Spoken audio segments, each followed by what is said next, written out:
L'émission politique de France Info. On est ensemble jusqu'à 9 h, comme tous les matins, avec Jean-Michel Apathy. Bonjour. Bonjour Fabienne. Avec Gilles Bornstein et avec Guy Birenbaum. Et notre invité ce matin est nouveau député de la France Insoumise en Seine-Saint-Denis. Bonjour Éric Coquerel. Bonjour. Nous allons parler de votre élection en Seine-Saint-Denis, de votre fierté, vous l'avez dit, d'entrée à l'Assemblée nationale. Mais avant, nous allons reparler des emplois supposés ou soupçonnés être fictifs du Modem. France Info apporte un nouveau témoignage ce matin, un ancien salarié du Modem qui dit « J'étais payé pour partie par le Parlement européen, mais le travail pour le Parlement européen était faible ». On l'écoute. Ce que j'ai pu vivre, c'est que les parlementaires à plusieurs finançaient des temps partiels d'assistants parlementaires qui ne fournissaient aucun travail pour le député. Les temps partiels qui étaient financés par l'Europe servaient à servir les ambitions de François Bayrou.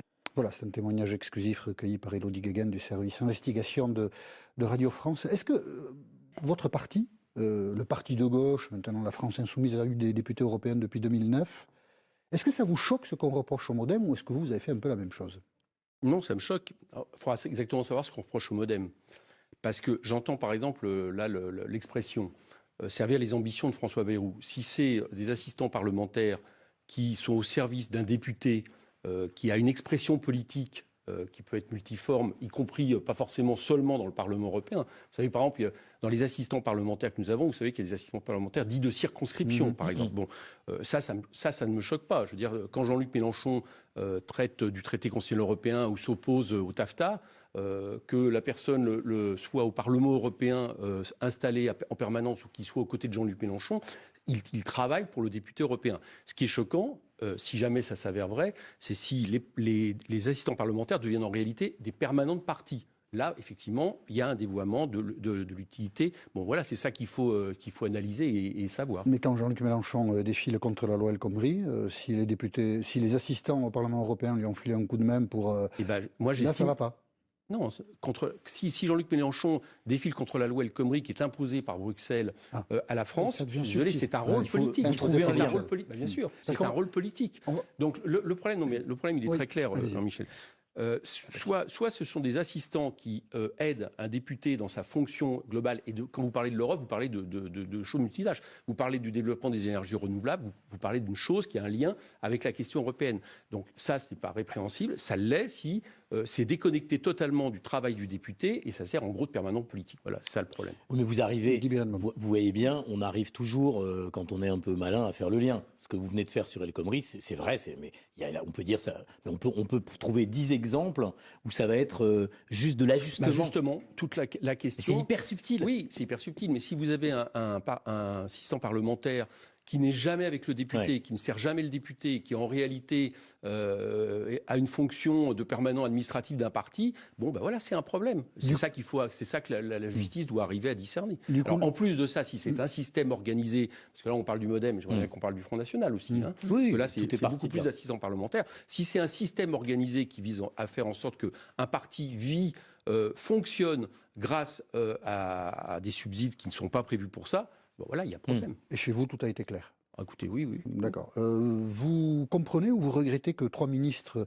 aient quitté le gouvernement, alors même qu'il n'y avait pas de mise en examen et qu'il n'y avait au fond qu'une suspicion dont peut-être la justice dira qu'elle n'a aucun contenu illégal ou répréhensible? Déjà, notons que les raisons ne sont pas les mêmes. Ce n'est pas les mêmes pour M. Ferrand que pour le Modem. Non, je parlais du Modem. J'ai bien compris. Je parlais de Sylvie Goulard et de Marielle de Sarnez et François Bayrou. Oui, il me semble que... De toute façon, c'est aussi déjà la décision d'Emmanuel Macron, parce que les départs, si j'ai bien compris, auraient pu être sinon des démissions forcées. Moi, je pense que ça indique surtout une chose. Sylvie Goulard, ça a l'air d'être sa décision à elle. D'accord. Bon, peut-être. Mais enfin, en tout cas, je note surtout une chose, c'est que 4 ministres qui se retirent alors que ce n'était pas prévu, ça montre quand même que derrière la République exemplaire, il y a en réalité la continuité de certains fonctionnements de la Ve République qui facilite, à mon avis, de par la présidentialisation et la personnalisation politique qu'elle induit, qui facilite, je pense... Non, c'est pas le contraire. Peut-être pour vous, mais pour moi, je pense qu'elle le facilite. Il serait resté si c'était la vieille politique. Ouais. Non. Richard Ferrand, ça n'a rien à voir avec la 5e. Voilà, ça c'est trop simple. Si il y a des départs comme ça, c'est bien que quelque part, M. Macron s'est installé avec des hommes qui sont finalement la continuité des politiques qui ont été faites sous la Ve République. Et je pense que ça illustre le problème qui va être le sien. Je crois qu'on ne peut rien réformer, on ne peut rien changer dans ce pays dans un pouvoir tel que la Ve République. Nous sommes, vous savez, pour la révocabilité des élus, qui permettrait par exemple de résoudre aussi ce genre de problème, soit parce que des élus ont effectué quelque chose de moralement répréhensible et que les électeurs le souhaitent. Ce sont des ministres, ce ne sont pas des élus. Oui, d'accord. Si je puis me permettre, c'est pas pareil. Oui, enfin, attendez, parce qu'a priori, chez les élus de En Marche, je crois savoir qu'il y a pas mal d'affaires qui sont en train de se faire. Oui, tout à fait. Je crois qu'on ne peut rien modifier, notamment dans le rapport entre la politique et l'argent ou la politique des relations personnelles, avec la continuité de la Ve République. C'est pour ça que nous, on veut passer une Sixième République dans lequel, j'allais dire, on revient à un principe vertueux établi comme une pierre, incontournable de la République dans laquelle nous voulons vivre. Justement, Monsieur Coquerel, sur cette histoire de révocation des élus, comment ça se passerait là concrètement si on était dans la situation? Là, vous avez Marielle de Sarnez en face de vous, qui est députée, qui est élue, qui va diriger le groupe MoDem, qui a quitté le gouvernement pour les raisons qu'on sait. Qu'est-ce qui se passe? Nous, le principe est assez simple. On le prend notamment, on copie sur les États-Unis américains. C'est le côté pratique. C'est le côté pratique. C'est pas le principe, c'est le côté pratique que vous reconnaissez bien. Je vous explique si j'ai compris, Jean-Michel Apathy. Donc, à partir du mi-mandat, par exemple, vous estimez à une période, vous estimez que selon un nombre de pétitionnaires qui représentent, je veux dire, par exemple, 20% du corps électoral, vous pouvez avoir de la circonscription. Oui, de la circonscription. Vous pouvez avoir la convocation d'un référendum révocatoire. Et si l'élu est révoqué, on repasse à nouvelles élections. Et c'est quelque chose. Mais vos adversaires vont facilement réunir 20%. Alors d'abord, ils peuvent effectivement faire, mais ils peuvent effectivement établir. Non, ils peuvent établir 20%. Mais après, il y a le référendum. Et si il s'avère que c'est uniquement quelque chose qui a été, j'allais dire, conçu, concocté pour des fins politiciennes. En général, le référendum révocatoire se termine bien.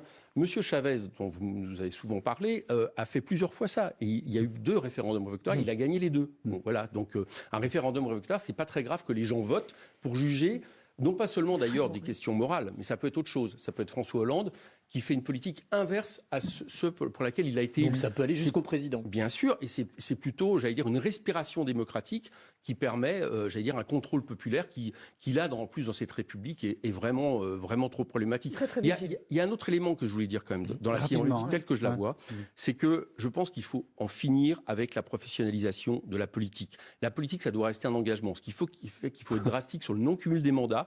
C'est sain que les gens reviennent dans la vie professionnelle, ou comme moi, l'ai été pendant 40 ans et puis prennent un jour un mandat. Ce qui n'est pas sain, c'est qu'on rentre à 20 et quelques années dans la politique et on en ressort à 70 ans en n'ayant dépendu que ça. Vous le direz à qui vous savez.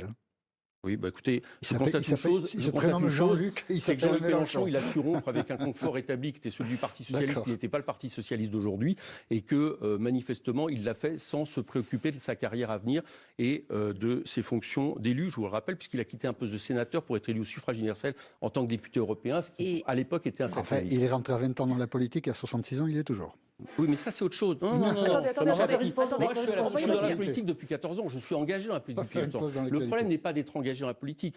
Le problème, je vous le dis, c'est un fonctionnement de système que l'on doit modifier. Et Jean-Luc Mélenchon est le premier à le souhaiter. Je vous rappelle que s'il a été élu président de la République, il aurait été le dernier président de la République. Et cette conversation se poursuit dans 1 minute. Il est 8h41. Edouard Marguier pour l'essentiel. Éric Coquerel est avec nous sur France Info jusqu'à 9h. Et la question, c'est vous, Gilles Bernstein. Vous avez été élu député de Seine-Saint-Denis dimanche dernier et vous avez fait mardi, je crois, votre entrée à l'Assemblée nationale. Ceux qui nous regardent à la télévision sur le canal 27 voient les images. Vous avez dit que vous étiez très ému d'être député. Qu'est-ce que vous vouliez dire ? Parce que pour moi, c'est le plus beau mandat qui existe. Voilà, député de la nation et du peuple français pour faire les lois, voter la confiance au gouvernement, avoir une action, c'est, je trouve, le plus beau des mandats. Donc voilà, j'étais ému. Et en plus, j'étais spécialement ému d'être député de la circonscription dans laquelle je me suis présenté, qui est très riche, qui est pour moi un peu le symbole de la Nouvelle-France. Première circonscription de Seine-Saint-Denis. Saint-Ouen, Île-Saint-Denis, Sud-Saint-Denis, Épinay, et qui est très diverse, à l'image du 93, et dans lequel moi j'ai un objectif, et que j'ai commencé à faire pendant cette campagne, puisqu'on a fait campagne jusqu'à 2-3 heures du matin dans les cités pour convaincre des gens de voter, ceux qui avaient voté Jean-Luc Mélenchon à la présidentielle, et qui ne revotaient pas la législative, c'est comme ça d'ailleurs que j'ai gagné, c'est de faire en sorte justement qu'il y ait une implication citoyenne et politique de ces acteurs des quartiers, parce qu'on ne modifiera rien dans la vie politique. Comment ? Ça a été un peu raté, il y a eu une abstention massive. Je suis élu en face de vous, donc c'est pas si raté que ça. Bien sûr, sur la mobilité. Vous avez raison, il y a l'abstention. Vous avez raison. De m'agresser. Non, je vous agresse pas. Vous parliez de mobilisation. Je vous agresse pas. Je suis quelqu'un qui n'est pas du tout agressif. De l'abstention. Oui, je réagissais juste au fait que c'est raté. Si c'était raté, oui, mais comme si c'était raté, comme j'ai été chercher, vous saviez que j'avais 12 points de retard. Donc si j'ai été chercher mes électeurs à la fois dans ceux du premier tour, mais également dans les abstentionnistes, en partie. Et notamment, je le constate dans les bureaux de vote très populaires où il y a eu un afflux de votes entre le premier et le deuxième tour. J'y suis arrivé en partie. Maintenant, vous avez raison de dire, et c'est un des vrais problèmes, qu'une assemblée élue avec 57% d'abstention, et vous 67, absolument, c'est un vrai problème. Et j'allais dire que c'est tout le problème aussi de la présidentialisation accrue de ce régime et du fait qu'on a aujourd'hui une assemblée nationale, du coup, très mal élue, ce qui va poser des problèmes dans le quinquennat. Et donc, mardi, Jean-Luc Mélenchon était avec vous. Il a tenu une conférence de presse et il a un peu gâché la fête avec des propos qui lui ont été beaucoup reprochés. On l'écoute. Il y a beaucoup de... Je vais lui expliquer ce que c'est qu'un contrat de travail, il va tomber par terre.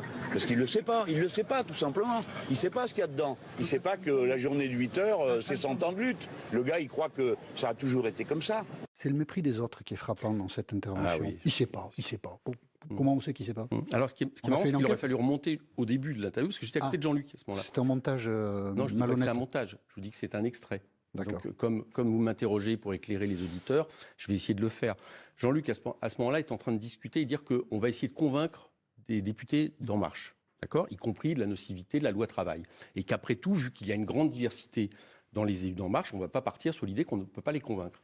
Et il part là-dessus, il part sur le matheux, qui pour lui n'a rien d'insultant. Il appelle comme ça son directeur de campagne, Manu Bompard, le matheux. Ouais. Et il dit, le matheux qui ne connaît pas le code du travail, ce qui d'ailleurs s'est avéré vrai dans l'interview que vous avez faite sur France Info du député en question, eh bien, nous allons lui expliquer exactement ce qui se passe pour essayer de le convaincre. Voilà exactement le fond de cette interview, et en faire quelque chose qui lui signifierait qu'il y a un mépris sur les matheux ou je ne sais quoi. Non, pas les matheux, les gens en général. Enfin, je veux dire, les adversaires. C'est les gens en général. Non, je veux dire, moi, je ne connais pas. Moi, je ne sais pas ce que vous connaissez, ce que vous ne connaissez pas. C'est ça qui est frappant. Lui, il déduit qu'il ne connaît pas, puis ça s'est vérifié, parce que lundi, avec Léa Salamé sur France Inter, l'autre jour, il s'est affirmé effectivement qu'il confondait un peu le régime public-privé, donc il ne connaissait pas très bien, en tout cas comme les syndicats le connaissent ou comme des salariés le connaissent, la question du code du travail. Ce n'était pas injurieux de dire qu'on pensait pouvoir lui expliquer et on pensait pouvoir le faire changer d'avis. Je trouve que, imaginez qu'à un moment donné, vous fassiez changer d'avis un adversaire politique est quelque chose qui est tout sauf injurieux. Ah, ça, c'est c'est autre chose. Oui. Mais tout ça, c'est toujours très paradoxal, en fait, parce qu'il faut des gens neufs en politique, il ne faut pas cumuler les mandats, il faut que chacun retourne dans la vie professionnelle et même vienne de la vie professionnelle. Et en même temps, du coup, ce sont les politiciens professionnels qui donnent des leçons à ceux qui viennent d'arriver. Je trouve qu'on se mord un peu la queue, en fait. Enfin, des leçons, attendez, là, on a l'impression qu'on parle au-delà, en dehors de toute idée politique. En Marche a un projet, j'espère qu'on va en parler après, parce que là, on va agglutiner sur les petites affaires de ce qui est le code du travail, d'accord, qui est extrêmement grave, qui est une contre-révolution par rapport à ce qui a été gagné depuis un siècle en France sur la question de la protection par la loi du travail.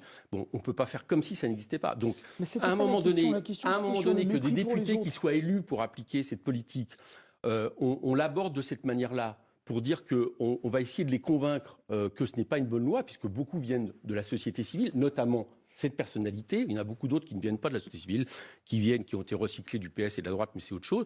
Bon, je veux dire, excusez-moi, mais je veux dire, c'est aussi notre fonction de député. Alors Jean-Luc le fait avec ces termes. Bon, manifestement, vous n'appréciez pas. Il y a quand même beaucoup de Français qui trouvent que parler net et parler un peu comme on parle dans la vie ordinaire n'est pas un problème. Mais je veux dire que essayer de convaincre un adversaire n'est pas un problème. Dans la vie ordinaire, on dit à la personne en face on peut traiter quelqu'un de matheux. Là, c'est devant des caméras. Matheux, non, mais c'est pas le sujet. Vous dites, on parle comme ça dans la vie ordinaire. Dans la vie ordinaire, je peux vous dire quelque chose. Je vous le dis à vous. Là, il y a des caméras, il y a des médias. Vous n'allez pas me dire que c'est pas fait exprès. Oui, et d'ailleurs, c'est pas la vie ordinaire, c'est la vie médiatique. Voilà, c'est ça. Il le sait. C'est ça. Et Jean-Luc Mélenchon, non, il le sait pas. Jean-Luc Mélenchon s'exprime et ne pense pas forcément qu'on va prendre 40 secondes de ce qu'il est en train d'expliquer pour en faire l'affaire de la semaine, alors que l'affaire de la semaine aurait dû être le fait que nous rentrons à l'Assemblée pour combattre le code du travail. Et ça passe à la trappe. Vous vous faites plus naïf que vous l'êtes. Mais oui, on est naïf un peu avec vous les médias. C'est vrai, non, je vous l'admets. Monsieur Mélenchon n'est pas naïf. À certains moments, mais vous inquiétez pas. Oui, mais on est un peu naïf quand même, malgré tout, sachez-le. Voilà, on pense que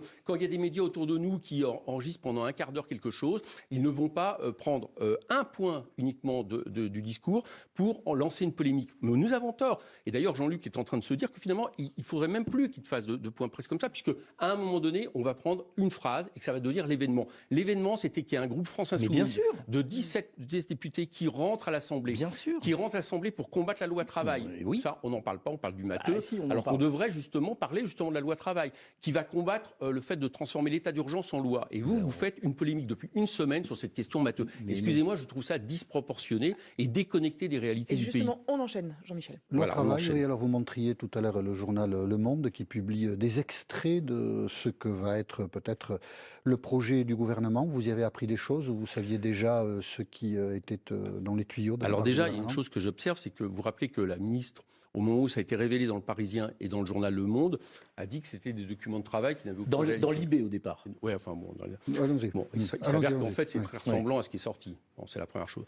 Bon, il y a plusieurs choses. Il y a le fait d'installer un barème des prud'hommes qui, du coup, banalise la question des licenciements qui ont à passer devant justement les prud'hommes. Il y a une deuxième chose quand même, qui est cette idée de CDI de projet, qui est rien d'autre que le retour du travail à la tâche.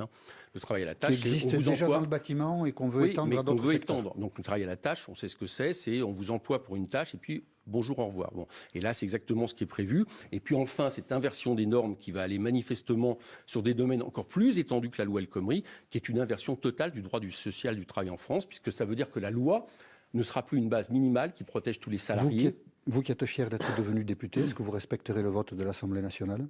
Alors, vous savez, une démocratie, c'est un ensemble, toujours. C'est-à-dire que, par exemple, le droit de grève est dans la Constitution. Si le droit de grève est dans la Constitution, c'est qu'on estime que la question des mobilisations sociales, la question de l'expression à un moment donné populaire, fait partie de la démocratie. Et donc, nous soutiendrons les mobilisations qui auront lieu. Nous ne manquerons pas d'essayer même de participer à ceux qui les appellent. Parce que... ce que nous avons dit à M. Macron, c'est que quand vous êtes élu avec 15% des inscrits, il faut faire un petit peu attention à la profondeur des réformes que vous proposez. Et par exemple, effectivement, Jean-Luc Mélenchon l'a dit, il a raison. Je pense qu'il serait peut-être mieux inspiré de dire qu'au lieu de passer ça par des ordonnances en été, on fasse pourquoi pas un référendum sur cette question. Parce qu'on a bien compris qu'il y aurait des manifestations dans la rue, effectivement, dans ces cas-là. Vous l'avez dit, le droit de grève évidemment est autorisé. Mais qu'est-ce qui se passe si cette loi est votée à la majorité, puisqu'il y a un groupe majoritaire de la République? Si elle est votée à la majorité et qu'elle finit par s'imposer, eh bien, quand nous gouvernons le pays, nous l'abolirons. Donc, quand le gouvernement, quoi? Quand nous gouvernerons le pays, nous reviendrons sur cette loi. Ah d'accord, donc pas la manifestation alors. Mais si, non, il faut attendre que vous soyez vous n'avez pas très bien compris. Nous ferons tout pour faire en sorte que cette loi ne passe pas. Nous défendrons mètre par mètre la question du Code du travail. Il y aura des manifestations, nous les appuierons, nous serons dans les manifestations, nous travaillerons en même temps à l'Assemblée. Je vous rappelle qu'il est arrivé que des lois, par exemple le CPE ou les lois Devaquet, soient toutes prêtes de passer et que finalement, par rapport à des mobilisations qui montrent qu'elle n'est pas majoritaire, elle ne passe pas. Il n'y a que M. Valls qui a recours au 49.3 à répétition pour passer ça en force. Merci beaucoup. On se retrouve vraiment dans une minute, il est 8h50. La politique de France Info se poursuit avec Éric Coquerel ce matin et la question de Gilles Bernstein. Oui, une autre polémique qui concerne l'une des députées de la France Insoumise, Danielle Obono, qui a été élue dimanche dans le 18e arrondissement de Paris. Invitée de l'émission Les Grandes Gueules mercredi, elle a été interrogée sur une pétition qu'elle avait signée en 2012 avec, semble-t-il, un dénommé Éric Coquerel. Eh bien, on va écouter cet extrait d'émission, on en parlera après. Vous aviez signé une pétition en faveur... Alors, est-ce que, comme elle, dire « Nique la France » ne vous pose pas de problème, mais dire « Vive la France » vous paraît compliqué? J'ai vu que Jean-Michel Apathy avait tweeté, d'ailleurs, sur cette question. Tweeté, oui. Si vous voulez lire le tweet, d'ailleurs, c'est un tweet... Non, je l'ai vu. Non, parce que c'est pas un tweet très... C'est moi qui vous pose la question. Je vais vous lire un texte. Être né sous le signe de l'hexagone, on ne peut pas dire que ce soit abondant. Si le roi n'est qu'au perdre son trône, il y aurait 50 millions de prétendants. Je veux dire simplement que je resitue l'appel. 2012. L'appel date de 2012. Nous l'avons signé avec Noël Mamère, Eva Joly, Olivier Besancenot, Danielle Obono, Clémentine Autain et moi-même dans Les Inrecuptibles. Il s'agissait de dire que c'était face à La Griffe, qui est une association d'extrême droite qui voulait censurer cette chanson. Et nous disions à ce moment-là que dans la tradition pamphlétaire des chansons françaises, que ce soit Renaud que je viens de citer, Ferré et autres, c'était étonnant qu'on s'en prenne au groupe Z. Attendez, je vais vous répondre, je vous resitue. Au nom de la liberté d'expression, nous défendions donc le fait de le dire. Moi, ce qui m'étonne, c'est que depuis 2012, ni moi, ni Olivier Besancenot, ni Noël Mamère, on ne nous ait jamais parlé de cette affaire. Et Danielle Obono, on lui en parle. Et je vais vous dire pourquoi je pense qu'on lui parle. Parce qu'elle est noire. Voilà la réalité. Je pense qu'il y a un racisme patent dans ce qui a été fait. Je suis totalement solidaire de Danielle Obono sur ce qui est là. Moi, je ne fais pas des... comment dire, il y a quelque chose d'absolument insupportable au fait d'estimer qu'une personne, parce qu'elle est noire, on lui demande de crier la France. Moi, on ne me l'a jamais demandé. On n'a pas de leçon. j'allais dire, à donner sur notre patriotisme républicain. Nous l'avons toujours, c'est dans notre programme, donc c'est dans le programme de Daniel Obono. J'aimerais comprendre pourquoi c'est Daniel Obono qui, justement, se retrouve dans cette accusation. Manifestement, elle a du mal à dire vive la France. Mais non, c'est pas qu'elle a du mal, c'est qu'elle estime... Non, vous vous trompez. C'est pas qu'elle a du mal à dire vive la France. Daniel, on chante la Marseillaise ensemble à la fin des discours, c'est pas du tout le problème. C'est le fait de se demander pourquoi on lui demande à ce moment-là de crier vive la France. Pourquoi on ne me demande pas moi? Pourquoi on déterre une affaire de Pourquoi on a fait non, mais attendez. Allez-y, dites vive la France. Vous êtes pour la République unie indivisible, dites-le. Moi, je suis pour la République unie indivisible. Non, mais c'est pas le problème. Il est journaliste, une personne publique. Je suis pour la République unie indivisible. D'accord, vous êtes pour la République unie indivisible. Et ben moi, je suis pour le patriotisme républicain. Donc vous dites vive la France. Nous se faire obliger. Surtout que là, maintenant, ça tombe sur moi parce qu'il y a eu Daniel Obono. Donc là, vous en sortez avec des. Oui, mais là, vous le dites pas. Mais vous le dites pas. Non, mais si. Je vous dis qu'on est attaché au patriotisme républicain. Mais ce qui a été fait à Daniel, bizarrement, ça n'a été fait à aucun d'entre nous. Et je renvoie à vos auditeurs, qu'on ne va pas pouvoir en parler longtemps, à l'article de Libération qui démontre tout à fait cette question. Je dis qu'il y a derrière ça une espèce de paternalisme et de racisme ambiant qui n'est pas bon et qui a été fait parce que Daniel est noir. Ça échappe à personne puisqu'on la voit maintenant sur les images. On ne m'aurait jamais posé la question. Allez, voilà la réalité. Dernier extrait qui a beaucoup étonné Jean-Luc Mélenchon dans l'hémicycle de l'Assemblée nationale et qui s'étonne que le drapeau européen soit présent aux côtés du drapeau français. On regarde. Et franchement, on est obligé de supporter ça. Non, mais attends, c'est la République française ici, c'est pas la Vierge Marie, là. Je comprends pas. Ce truc n'est pas constitutionnel. Voilà, il y a peu, Marine Le Pen avait... On ne va pas vous demander de crier vive l'Europe. Non, c'est la totale. Je pensais qu'on allait parler de l'état d'urgence dans les minutes qui restent. Bon, allons-y, parlons de ça. Marine Le Pen avait demandé dans une émission à TF1 à ce qu'on retire le drapeau européen, sinon elle n'y participerait pas. La comparaison avec Marine Le Pen, je la voyais venir. Allez-y. TF1 y avait consenti. Là, vous demanderez le retrait du drapeau européen? Écoutez, là, c'est une réflexion de Jean-Luc Mélenchon par rapport au fait une réaction sur le drapeau européen dans une assemblée française. Le retrait du drapeau européen? Enfin, à ma connaissance, on ne va pas le demander. Vous allez siéger avec le drapeau européen dans l'hémicycle? Si c'est les règles de cet hémicycle à ce moment-là, on ne va pas en faire une affaire. Mais par contre, on a le droit d'observer qu'on se demande pourquoi le drapeau européen est là, et pourquoi surtout dans une aparté comme ça. Voilà. J'ai pas compris la Vierge. Pourquoi il parle de la Vierge Marie? On dirait la Vierge Marie. Qu'est-ce que ça veut dire? J'ai pas compris. Écoutez, j'en sais rien. Non, parce que la bonne mère à Marseille. Oui, enfin, je vais pas. Excusez-moi, je vais pas. Enfin, je regrette. Il me reste 3 minutes. J'aurais voulu parler de l'état d'urgence transformé en loi. Ça aurait été intéressant.